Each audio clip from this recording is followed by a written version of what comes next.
Magandang araw po muli sa lahat ng mga kapatid at mga kaibigan. Narito naman po ang inyong lingkod upang tayo po'y mag-aaral ng salita ng Diyos, lalo na po sa ating panahon ngayon.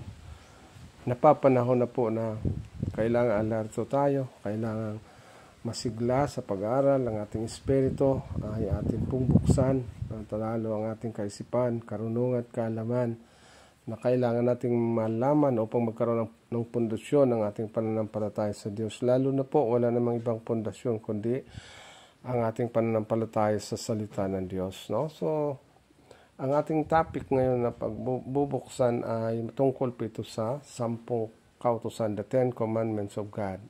Ayan po. Itong 10 Commandments, dahil ang marami ngayon, ang 10 Commandments hindi na naintindihan. At ang sabi ng iba, wala na daw 10 Commandments. At hindi lang 10 Commandments daw ang batas ng Diyos. Totoo po yun. Maraming ng kautusan ng Diyos. Pero kung ating buksan pala, ang 10 Commandments, siya yung kinauuwian ng lahat ng kautusan. Doon uuwi po sa 10 utos. At doon uuwi din. Ang 10 utos, papunta rin po yan sa 2 utos. At ang 2 utos, papunta rin po yan sa 1 utos. So, ang 1 utos, ibig sabihin po, kautusan ng pag-ibig, mauwi sa 2, pag-ibig sa Diyos at sa kapwa. At ang 2 yan, mauwi sa 10 utos. Ayan na po, ang pag-ibig sa Diyos sa 4, ang pag-ibig sa Diyos sa tao ay 6. At ang lahat ng iba pang kautusan, doon po nauwi sa tinatawag pong pagmamahal sa Diyos at sa tao. Sa 10 Commandments mauwi lahat. So, hindi lang po 2 ang utos ng Diyos, hindi lang po 1, hindi lang nga 10, pero dito nauwi ang lahat ng mga kautusan sa 10 kautusan ng Diyos. So, pag-aaralan natin dahil ang sabi ng iba, wala ng 10 Commandments. Totoo nga po ba? Totoo po ba na wala ng 10 Commandments? Wala na itong 10 utos. Dahil kung isa-isahin natin ang 10 utos, napakahalaga po yan. Napakahalaga ang 10 Commandments, no? Kung ating isa-isahin yan. Tingnan natin po ang 10 Commandments nito. At bago ang lahat, ito po ang 10 Commandments. Bago ang lahat ay atin munang bigyan daan ang panalangin. Hilingin natin ang gabay ng banal na Espiritu. Dakilang Ama na nasa katastasan ng mga langit, Amang banal, maraming salamat na sa oras ito makapag-aaral kami muli sa inyong mga banal na salita. Nawa po, maluwalhati ka namin at ang mga tagapakinig pagpalain sila. Buksan ang kaisipan upang tuwid ang pananampalataya ng bawat isa upang lumakad po kami sa inyong kalooban. Malapit na ang aming Panginoon darating. Sana mahanda kaming lahat, ang aming puso at isip, maturuan kung paano po ang pag-iingat sa inyong mga kautusan, lalo na ang pagmamahalan. Patawad sa mga pagkukuha ng pagkakasala sa pangalan po ng aming Panginoong Jesus. Amen. Okay, ngayon po ay dadako tayo sa ating pagbubuksan na kautusan ng Diyos, no? Na itong kautusan ng Diyos, tandaan nyo po, ayan, ang 10 utos ng Diyos. Ito po ang ating ginawa, isang gabay po ito, parang guide sa pag-aaral ng Biblia, upang titingnan natin kung ang kautusan ng Diyos ba ay nawala na, no? At ito po ang pinaka-guide nyo. Pwede nyo po itong i-share nyo sa kapwa, sa mga kaibigan, dahil dito po isa-isahin natin. Bagaman hindi ito binuo kaagad dahil pinutol po ito para hindi masyadong napakahaba. Now, ang pamagat po nito ay ang 10 utos ng Diyos, no? Ayan ang pamagat ng ating bubuksan. Now, tingnan natin po ang patutuo ng Biblia. Say po dito sa kautusan at sa patutuo, kung hindi sila magsalita ng ayon sa salitang ito ay dahil walang liwanag sa kanila. Sa Isaiah 8:20. So, kung inyo pong buksan dyan ang inyong mga Biblia, Isaiah 8:20, wala palang liwanag sa mga tao pong wala ng kautusan, wala ng patutuo. So, dapat po may patutuo, may nagsasalita, at ang Biblia nagsasalita, at may kautusan. Ang Diyos po, talagang may kautusan. Hindi pwedeng walang kautusan. Ang Diyos, sabihin natin walang kautusan, hindi, napakagulo itong mundo kung walang kautusan. May utos po ang Diyos. Titingnan natin po isa-isa. Na mayroong tinatawag po na pamahalaan ng Diyos, panggobyerno ng Diyos, no? Ang Diyos ay may panggobyerno. Now, sa Jeremiah 10:6 and 7, inyo pong makita, ang Diyos ang hari at pinuno ng lahat ng bansa. Ano po daw ang Diyos? Diyan sa Jeremiah 10:6 and 7, ang Diyos pala'y hari. At ano pinuno? So, pag pinuno, ibig sabihin leader, hari, siya po ang presidente. So, wala naman pong hari at presidente na walang batas, no? Gaya lang sa Pilipinas, mayroon tayong leader, mayroon tayong mga pinuno, mayroon din tayong batas. Dahil kung walang batas, edi walang makukulong, walang masentensya ng pagkakulong, no? So, bakit may nakukulong? Dahil may batas ang bawat leader. Now, ganun din ang Diyos. Ano po siya? Sa lahat ng bansa, lahat pala ng bansa, siya ang leader. Tingnan natin po ang Awit 103 verse 19. Siya ang tagapamahala ng sansinukob. Ano po ang Diyos? Tagapamahala ng sansinukob. So, siyang namamahala, siyang nanggogobyerno. Huwag nating panggobyernohan ang mundo. May Diyos pong nanggogobyerno dito. At tingnan natin po ang Awit 89:14. Katarungan at pag-ibig ang pundasyon ng kaniyang trono. So, kung hari, may trono. Kaya nga po sa atin, sa Pilipinas, mayroon tayong Malacanang Palace. Sa Diyos naman, ito yung makalangit na trono. Now, sa kanyang trono, ang pundasyon po katarungan.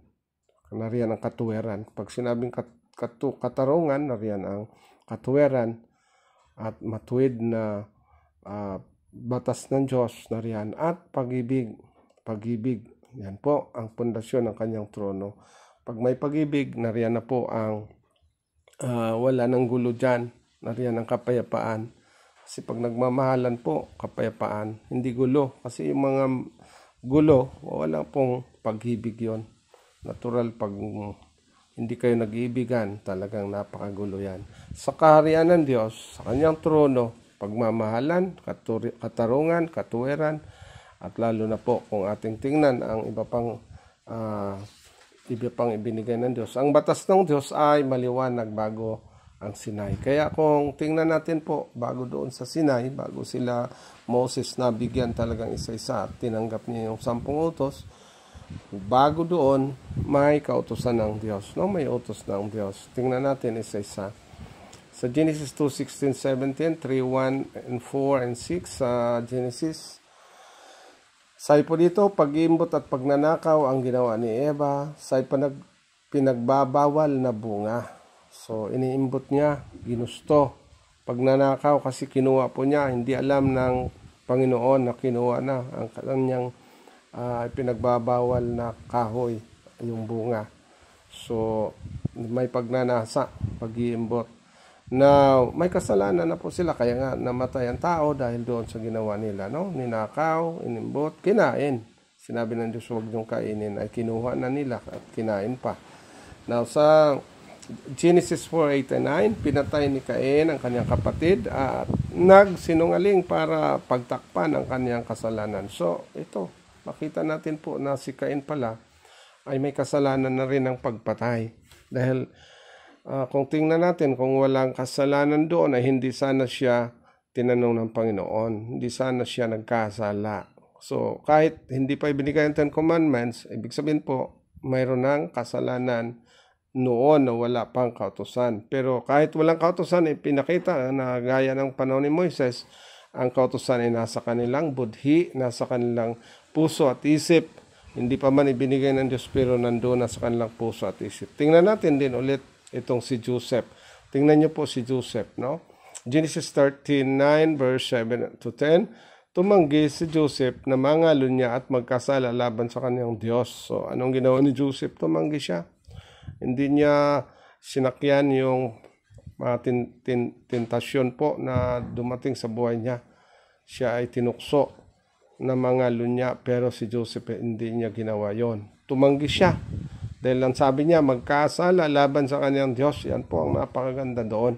So, ibig sabihin, kahit wala pang 10 Commandments na literal na ibinigay, yung pagtanggi at alam niya, magkasala siya. So, tingnan natin ang iba pang patutuo. Si Genesis 2:1-3. Kung tingnan niyo po ang Genesis 2:1-3, wala pang batas ng Sabat, pero mayroon na palang kautusan ng Sabat. So tingnan nyo po ang Genesis 2:1 to 3. Makita nyo yan na may hindi pa man ibinigay na utos pero may sabat na. At sa Exodus 16:22 to 30, makita nyo dyan na ipinakita na ng Diyos na may sabat na. May sabat na, hindi pa man inisa-isa. So may kautusan na rin ng sabat kahit pa po hindi pa inisa-isa ng Panginoon. Ang sabat ay iniingatan at ipinahayag ng Diyos ang batas. Now, sa Exodus 19:16 to 19, ang kahanga-hangang pangyayari sa buong kasaysayan ay nang sabihin ng Diyos ang batas mula sa bundok ng Sinai. So ito na pong pinakahanga-hangang kasaysayan. Kasi po sa kanila iba, wala pa naman doong inisa-isa tungkol sa sabat, tungkol sa huwag pumatay, huwag mangalunya. Hindi man niya inisa-isa, pero doon na po sa bundok ng Sinai, inisa-isa niya ito. Pinasulat niya po ito. So, ang audience, kung tingnan niyo po ang audience nung salitain ng Panginoon yon, bagaman malayo sila ng konti, pero naririnig nila ang sinasabi ng Panginoon. Bagaman parang kulog yon, pero sana ibanggit ng ating Panginoon, inisa-isa niya habang nagsusulat, ay makita natin po kung ano kadami ang mga taong nasa audience niyan. Ito po, makita nyo, no? Exodus 12:37-38, ang mga tagapakinig ay may bilang na 600,000 lalaki kasama ng mga babae. Dito po, yung mga babae, hindi naman binilang sila. Yung mga lalaki lang ito ang binilang. Mga lalaki, no? Ang mga babae at mga bata ay hindi sila kasamang binilang doon. Mga lalaki lang. So, 600,000 men. Na, kung ating tingnan po, ipinatala ng Diyos, pinasulat niya itong 10 utos sa Deuteronomy 4:12-13. Sinulat ng Diyos ang 10 utos. O, ang sumulat pala ang Diyos mismo. Hindi niya pinasulat kay Moses.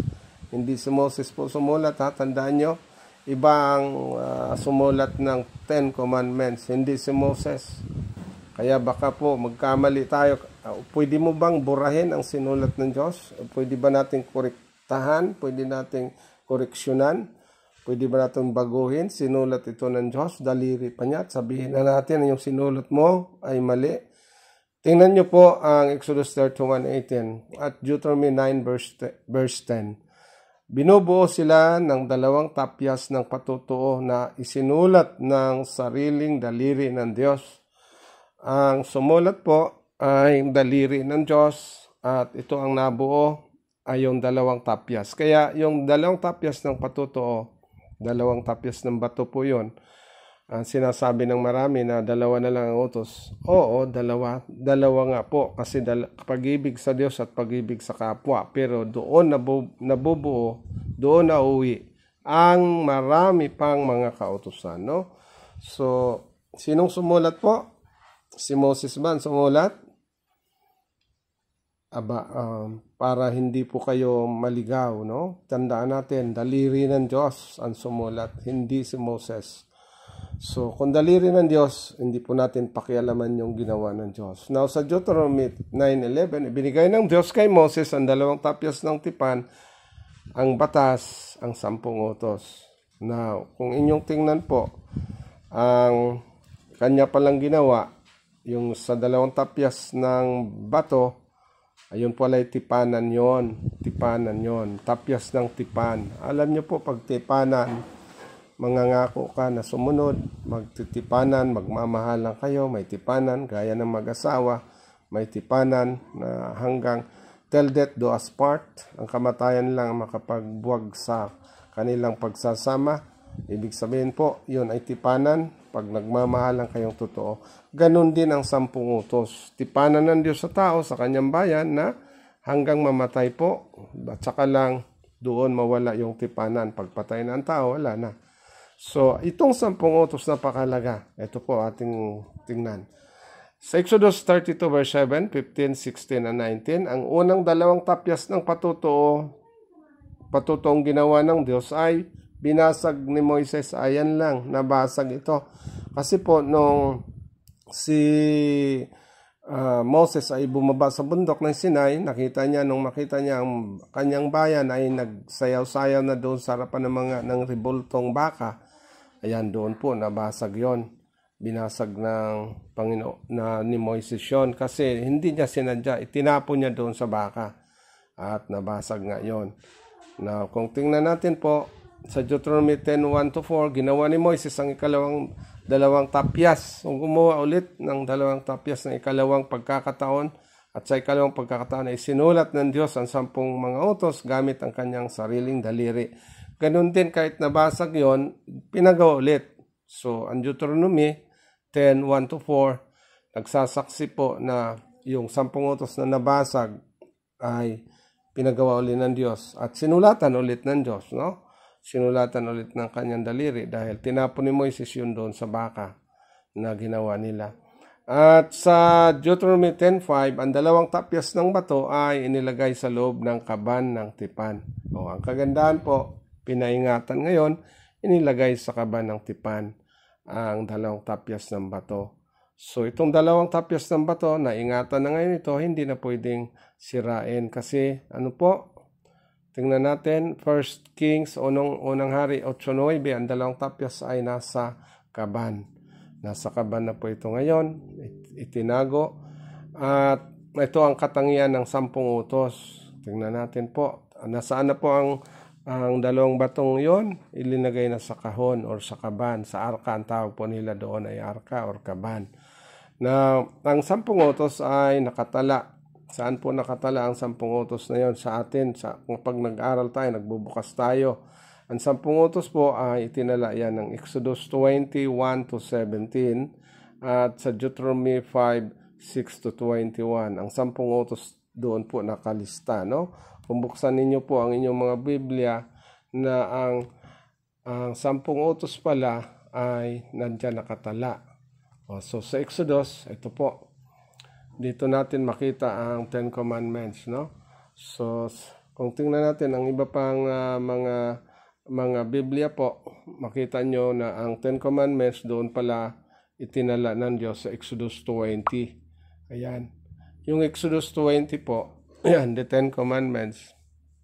Dito ngayon, inilagay ng Diyos ang 10 kautusan na ito. Now, kung inyong isa-sign po yan, 1-17 po. Yan ang 10 Commandments, no? So, ngayon ay babalik tayo muli.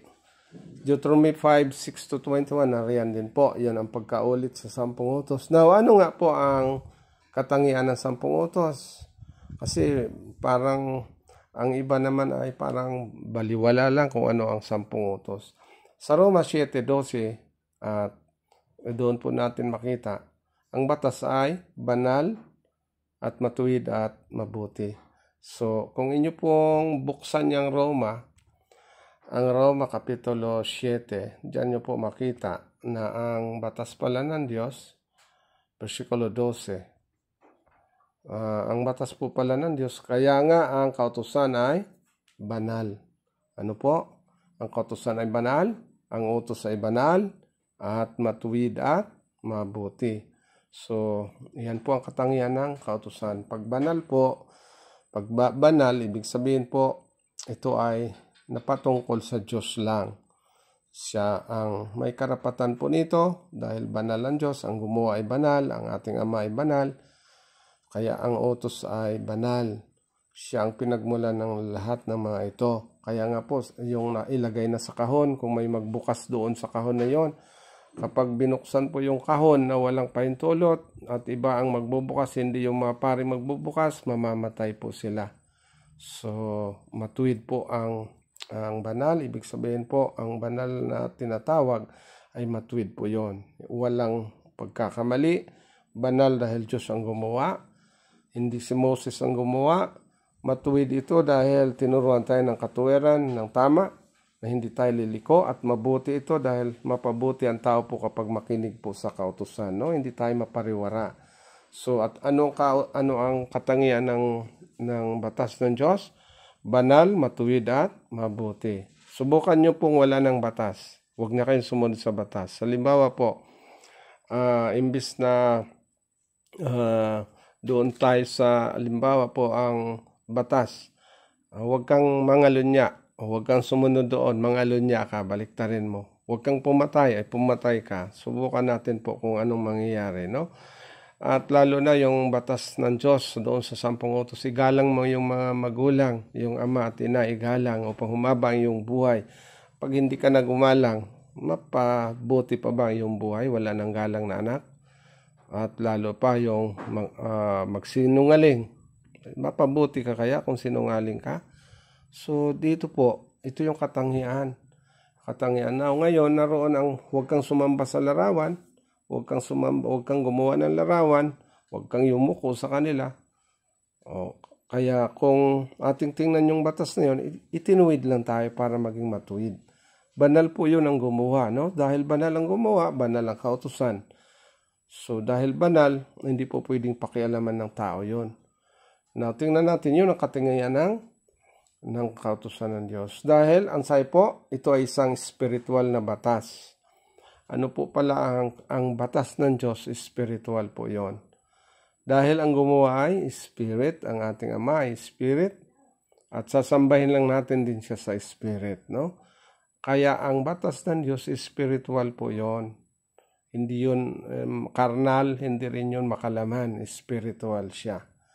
At tinawag itong maharlikang batas sa Santiago 2:8. Maharlika, ibig pong sabihin ng maharlika, makaharing batas, maharlikang batas, pinakamataas na trono ang gumawa, na mahigit pa sa trono dito sa lupa ang gumawa po ng batas na yon. Ang sumulat po ay ang ating ama mismo. So, kung pirmado man yun ng ama, pagkagawa niya, pinirmahan niya yon, naroon po, may perma yon. At kung ating tingnan po sa Santiago 1:25, ito ay tinawag na perpektong batas. Perpektong batas, ano po? Perfect yun. Hindi nagkukulang doon. So, dahil perfectong batas, walang kulang, hindi po pwedeng bawasan mo. Dahil pag binawasan mo yon, hindi na perfect. Tinawag siyang perfect law of liberty. So, dahil perfectong batas ng kalayaan, pag sinundan mo po yon, malaya ka doon sa mali. Pag ito na ang sundan mong batas, ang kamalian po, doon ka na malaya dahil tayo'y nakasakop at naging alipin ng kasalanan, ng kamalian, ng tayo po ay naligaw, nasa kadiliman. Pag ito na'y makita mong batas na ito, ito yung perfectong batas ng kalayaan. Now, sa Santiago 2:12, ang tao ay hahatulan sa batas ng kalayaan. Alam niyo po, bawat kasalanan natin, doon din tayo hahatulan. Kung ikaw ay masunurin, doon ka rin hahatulan na masunurin ka. Kung ikaw na may lumabag, doon ka rin hahatulan. So, ito'y gagamitin ng Diyos sa paghatol. At may tao bang pwedeng escape or sabihin niya, hindi naman ako kasali dyan sa hatol na yan. Siguro sa inyo lang yan. At tayo sasabihin natin, hindi naman tayo hukuman ng Diyos. Ako na may libre siguro, may excuse na rin ako. Hindi po tayo pwedeng lumayo doon sa hatol ng Panginoon. Ang batas ay manatili magpakailanman. Ayan po ang napakaganda. Ang batas pala ay manatili magpakailanman. Alam niyo po, ang isa pang sulat dito sa mga awit, or awit, Salmo, Psalms 89:34. Ito yung napakaganda po dahil pinakita dito. Tingnan natin ang Psalms 89:34. Ang tipan ko'y hindi ko sisirain. Yon, ang tipanan natin sa Diyos, hindi niya sisirain yon. Kung may sisira man dito, tao na lang po ang sisira. Ni akin mang babaguhin ang bagay na lumalabas sa aking mga labi. So, yung nag-pronounce siya, nagsusulat na siya, hindi niya babaguhin yun yung kanyang ginawa, no? Ito napakaganda. Huwag niyo pong kalimutan na tayo'y nakikipagtipan sa Diyos. Ang tipanan natin sa Diyos, yan pong 10 Commandments po yun. Na kung wala kayong tipanan sa Panginoon, makipagtipan na po kayo sa Panginoon. Now, tingnan natin po ang isa pang komentary dito. Ang kamatayan ng anak ng Diyos sa cross ay nagpapakita ng hindi pagbabago ng batas ng Diyos. So, kung mabago lang sanang batas, di pwede na lang sanang si Adan at Eva hindi nahatulan sa kamatayan. kung mabago lang sa batas. Kaya nga po ang batas nagpakita na talagang hindi siya binago. Kaya binayaran ng kamatayan ng anak ng Diyos ang ating mga kasalanan. Si Adan din po namatay, physically, spiritually namatay, pero binigyan ng paraan ng Diyos. At ang huling kamatayan doon sa cross, na siya na po ang kabuuan ng pagbabayad ng ating mga kasalanan, si Jesucristo na po ang bumayad, pero kailangan din tayong akuin natin siya, atin siyang lumapit tayo sa Kanya, atin siyang tanggapin na tagapagligtas ng buhay natin, dahil kung hindi, ang ating kasalanan siya rin pong hahatol sa atin sa huling araw at kamatayan po ang ating aabutin. No? So ito po masubaybayan pa rin natin dahil at hanggang dito po muna tayo. Inyo lang pong subaybayan itong ating pag-aral. Isa-isahin natin po. I-like and comment lang po ninyo, follow and share. At sa may mga katanungan po, pwede po kayong tumawag at magtanong. Ito po yung ating cellphone number. No? So mayroon po tayong nilagay dito. 0919-0977-9992. At itutuloy pa rin po ito ang tungkol sa kautusan ng Diyos dahil kalahati pa lang po ang ating binuksan dito. No? So sana magkaroon tayo po ng pagnanasa na mag-aral lalo sa 10 Commandments. Hanggang sa matuto po tayong lahat, maging kagamitan din kayo para sa iba, ma-share nyo po, i-share nyo lang ito. Na itong 10 Commandments, tandaan natin po, walang mawawala, no? Hindi mababago. Yun po, Psalms 89:34. Yung tipanan natin sa Diyos, hindi po mababago yon. Yung tipanan ng kumbaga reconciliation, yung pagsasauli, yun po ang binago dahil ang binago niya na tipanan yung tipan doon sa kamatayan sa cross. Hindi sa tipan sa 10 Commandments. Yung tipanan po sa pagligtas sa atin. Dahil noon ang nagligtas sa atin, sila Adan po ang nagligtas sa kanila ay mga tupa. Ang ginamit ng Diyos, mga tupa, panahon ni Moses, mga tupa, yun, mamamatay ang mga tupa, may piyesta sila. Yun ang mga tipanan doon sa resulta ng kanilang kasalanan, doon sa unang tipanan sa 10 Commandments. Now, yung tipanang pangalawa po, sila ililigtas ng Panginoon, ito yung katapusan sa Jesus doon sa cross. Pero ang unang tipanan natin sa Diyos, ang 10 Commandments po yon na hindi mababago. No? Purihin ang Diyos sa oras na ito. Tayo manalangin. Dakilang Ama, maraming salamat na kami po inyong ginabayan. May guide kaming lahat sa pag-aaral, lalo na sa inyong kautusan, na ang inyong kautusan hindi mababago, hindi nyo binago. At ang lahat ay kailangan naming maunawaan dahil ito inyong kalooban para sa kabanalan dahil ang kautusan ay banal, matuwid at mabuti upang mapabuti ang aming buhay, ang aming pamilya, ang inyong simbahan. Dahil po maraming mga simbahan ngayon naligaw na wala ng kautusan, nawala rin pati ang Sabat dahil hindi nila naintindihan. Pagpalain kaming lahat at gabayan, ingatan, pagpalain ng mga tagapakinig, ang lahat ng mga pakinig pa sa mga salitang ito. Amin pong dinadalangin na ang biyaya sumasagana. Sa pangalan ng aming Panginoong Hesus. Amen. Okay, maraming salamat po. Sa sunod naman nating pag-aaral, buksan din muli natin. In Jesus' name, Amen.